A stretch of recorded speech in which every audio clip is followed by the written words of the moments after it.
다 함께 사도신경 하심으로 우리의 신앙을 하나님 앞에 고백합니다. 나는 전능하신 아버지 하나님 전지의 창조주를 믿습니다. 나는 그의 유일하신 아들 우리 주 예수 그리스도를 믿습니다. 그는 성령으로 잉태되어 동정녀 마리아에게서 나시고 본디오 빌라도에게 고난을 받아 십자가에 못 박혀 죽으시고 장사된 지 사흘 만에 죽은 자 가운데서 다시 살아나셨으며 하늘에 오르시어 전능하신 아버지 하나님 우편에 앉아 계시다가 거기로부터 살아있는 자와 죽은 자를 심판하러 오십니다. 나는 성령을 믿으며 거룩한 공교회와 성도의 교제와 죄를 용서받는 것과 몸의 부활과 영생을 믿습니다. 아멘. 찬송가 342장입니다. 찬송가 342장입니다.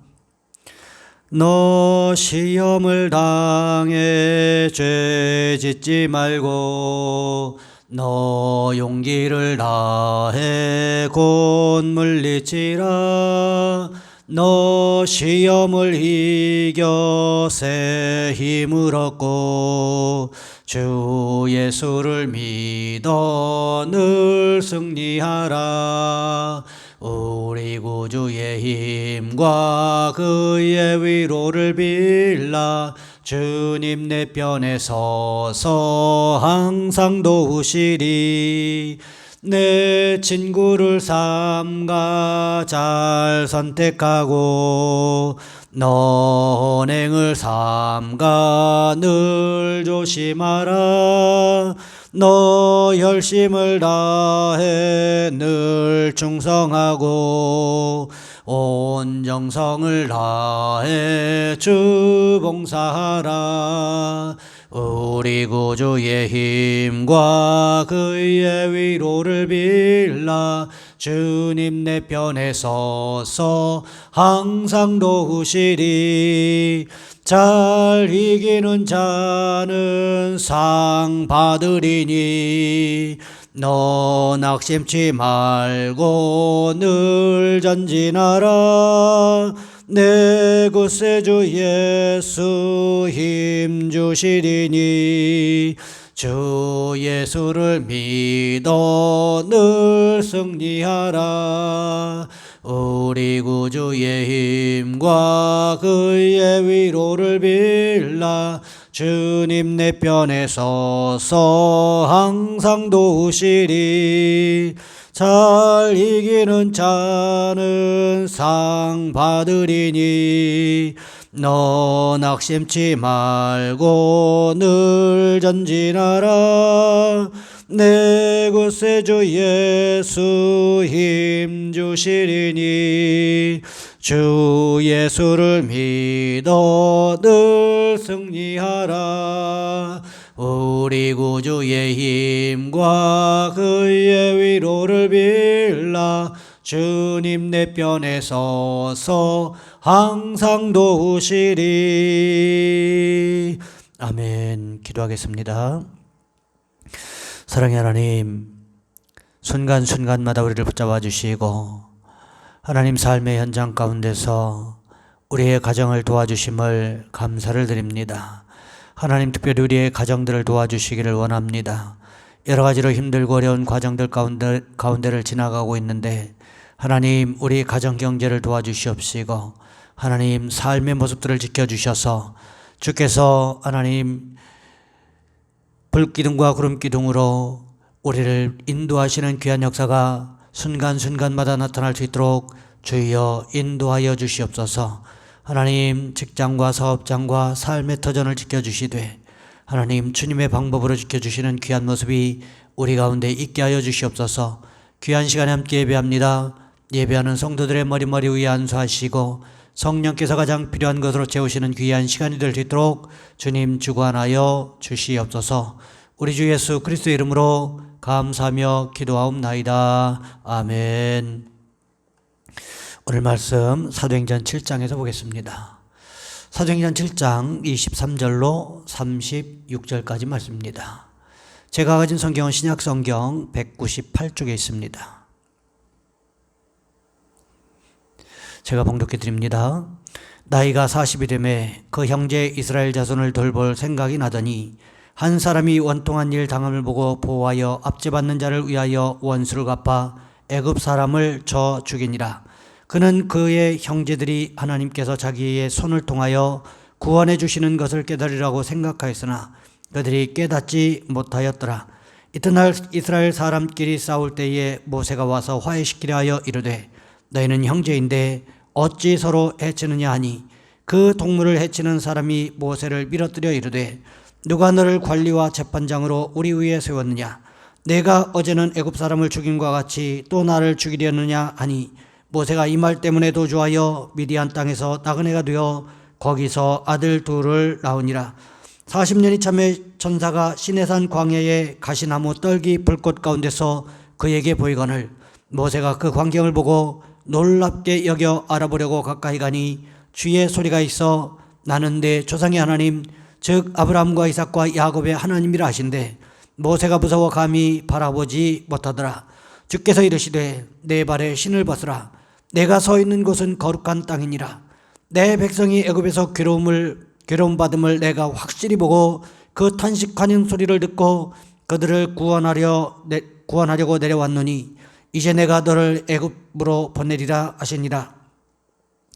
그들의 말이 누가 너를 관리와 재판장으로 세웠느냐 하며 거절하던 그 모세를 하나님은 가시나무 떨기 가운데서 보이던 천사의 손으로 관리와 속량하는 자로서 보내셨으니 이 사람이 백성을 인도하여 나오게 하고 애굽과 홍해와 광야에서 40년간 기사와 표적을 행하였느니라. 아멘.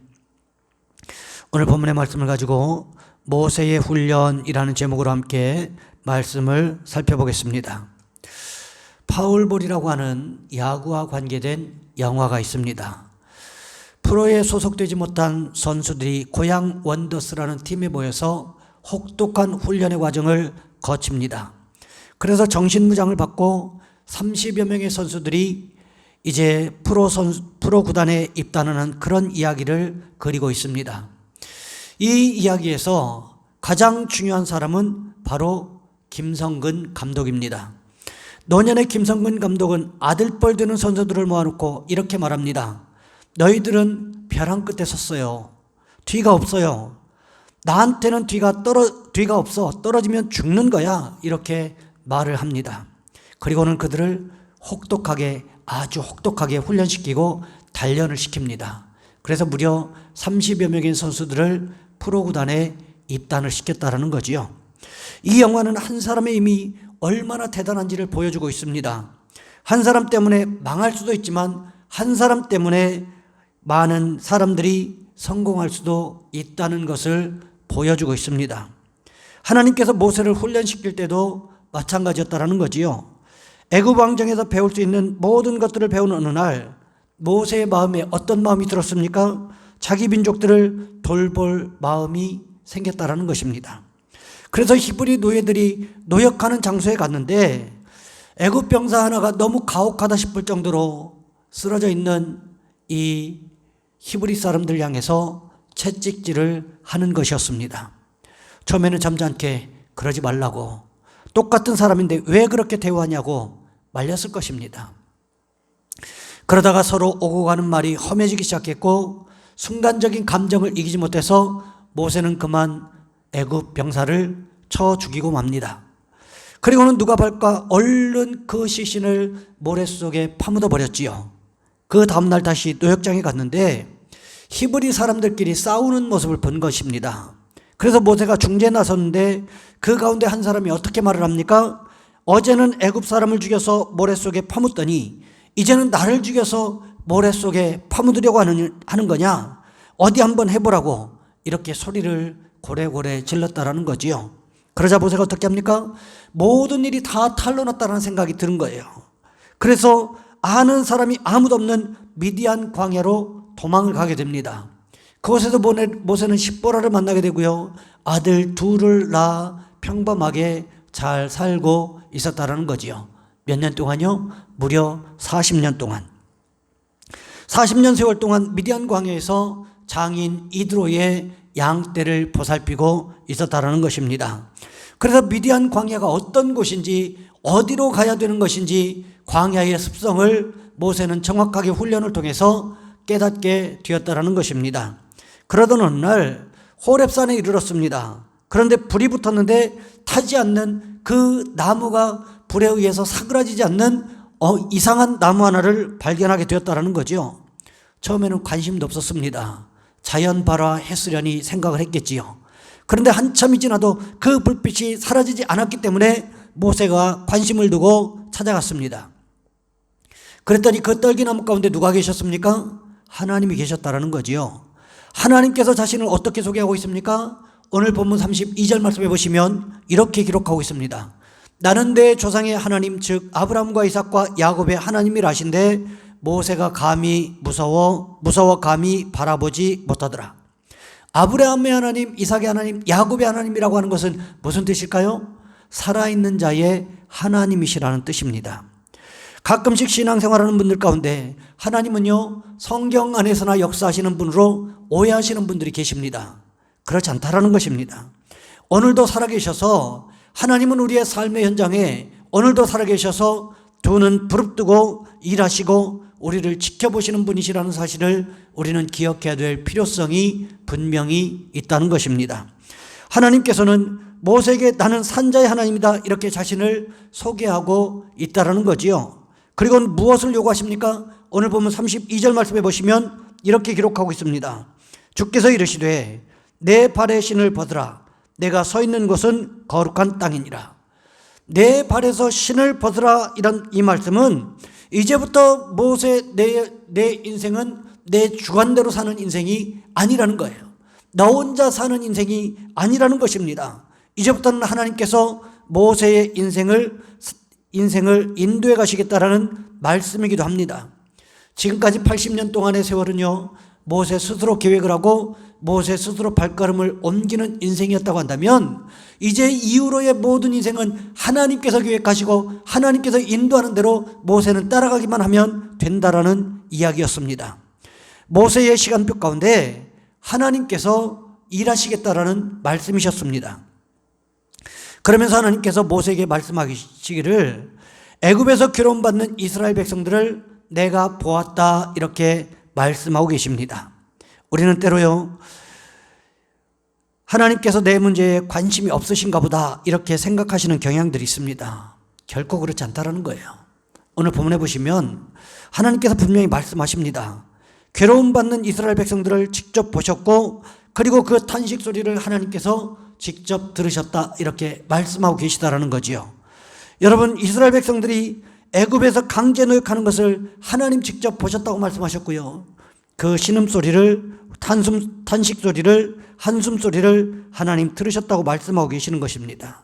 여러분 그렇다면 오늘 이 시대에 우리가 힘들고 어려워 하나님 앞에 탄식하고 한숨소리를 내뱉을 때에 하나님 그것을 못 들고 계실까요? 전혀 그렇지 않다라는 것입니다. 하나님은 우리의 한숨소리, 우리의 탄식소리를 다 듣고 계시는 분이시라는 사실을 우리는 기억하실 필요성이 분명히 있다라는 거지요. 이스라엘 백성들이 힘들어 탄식하고 있을 때 그들을 향한 대안을 마련하신 분이 누구셨습니까? 바로 하나님이셨다라는 거예요. 그것이 누구를 보내는 것이었습니까? 애굽에서 40년 동안 훈련을 받았고 그리고 광야에서 40년 동안 하나님께서 다시 훈련시키신 모세를 보내는 것이었다라는 거지요. 여러분 가만히 한번 생각해 보시기 바랍니다. 모세가 애굽으로 들어가서 10가지 재앙을 통해서 이스라엘 백성들을 출애굽시켰습니다. 그리고는 어디로 돌아옵니까? 다시 미디안 광야로 돌아왔다라는 것입니다. 왜 하나님께서 미디안 광야로 모세가 도망가게 하셨고 그곳에서 장인 이드로와 아내 십보라를 만나서 40년 동안 살아야 됐는지 그 그림이 이제 그려지십니까? 40년 동안 모세는요 아마도 미디안 광야 곳곳을 누벼 다녔을 것입니다. 그러면서 미디안 광야의 속성을 정확하게 알고 있었을 것입니다. 여러분 그렇기 때문에 이제 하나님께서 왜 모세를 40년 동안 미디안 광야에 처박아 놓으셨을까? 우리는 그것을 이해할 수가 있게 된다는 거지요. 나중에 이스라엘 백성들이요 다시 미디안 광야로 돌아와서 40년간 생활하는 모습이 성경에 분명히 기록되어 있지 않습니까? 바로 이 미디안 광야에서 모세를 40년간 하나님께서 훈련시키셨다는 것입니다. 그렇기 때문에 하나님께서 모세를 미리 보내셔서 훈련을 시켰을지도 모르겠다는 합리적인 추론이 가능하다라는 거지요. 우리는요, 훈련하지 않고도, 훈련받지 않고도 나는 잘할 수 있다라는 생각을 하시는 경향들이 있습니다. 여러분, 정말 그럴까요? 모세가 아무리 궁중에서 학문적인 소양을 잘 쌓았다고 할지라도 그 학문적인 소양이 실전에서 그대로 적용될 수 있을까요? 그런 경우들은 거의 없다는 것입니다. 아무리 훈련을 잘 받아도 실전과 훈련은 다를 수밖에 없다는 거지요. 그래서 하나님께서 이스라엘 백성들을 광야에서 인도하도록 모세를 미디안 광야로 보내셨고 40년 동안 미디안 광야의 모든 속성을 배울 수 있도록 훈련시키셨다는 것을 우리는 추측해 볼 수 있다는 거지요. 이것을 스데반 집사님은 어떻게 요약하고 있습니까? 오늘 보면 36절 말씀해 보시면 이렇게 기록하고 있습니다. 이 사람이 백성을 인도하여 나오게 하고 애굽과 홍해와 광야에서 40년간 기사와 표적을 행하였느니라. 하나님의 말씀대로 절대적으로 순종하도록 훈련된 모세를 통해서 하나님께서 이스라엘 백성들을 출애굽시키셨고 또 이스라엘 백성들에게 하나님의 살아계심을 깨닫도록 기사와 이적과 표적을 행하셨다라고 성경은 분명히 말씀하고 있다라는 거지요. 여러분, 그러니 우리에게도 필요한 것이 무엇일까요? 하나님의 훈련 시간표 안에 들어가는 것입니다. 훈련하는 동안은 참 여러 가지로 힘들고 어렵고 불편한 것이 많이 있습니다. 하지만 훈련을 제대로 받기만 하면 그 다음부터 어떤 상황에 처하든지 자유로울 수 있다는 사실을 기억하셔야 된다는 거예요. 그러니 여러분, 우리도 어떻게 될까요? 모세와 같이 쓰임받기 위해서 하나님의 훈련 시간표 안에 들어가시는 축복이 있으시기를 주님의 이름으로 부탁을 드립니다. 보내드린 가정예배 지침서 마지막 부분에 보면 기도 제목이 있습니다. 9가지 기도 제목이 있는데요. 그 기도 제목과 오늘 우리도 모세와 같이 하나님의 훈련 시간표 안에 들어갈 수 있는 은혜가 있게 해달라고 이 시간 우리 주여 한번 간절히 부르신 후에 한 목소리 함께 기도하겠습니다. 주여, 사랑의 하나님, 우리를 도와주시기를 원합니다.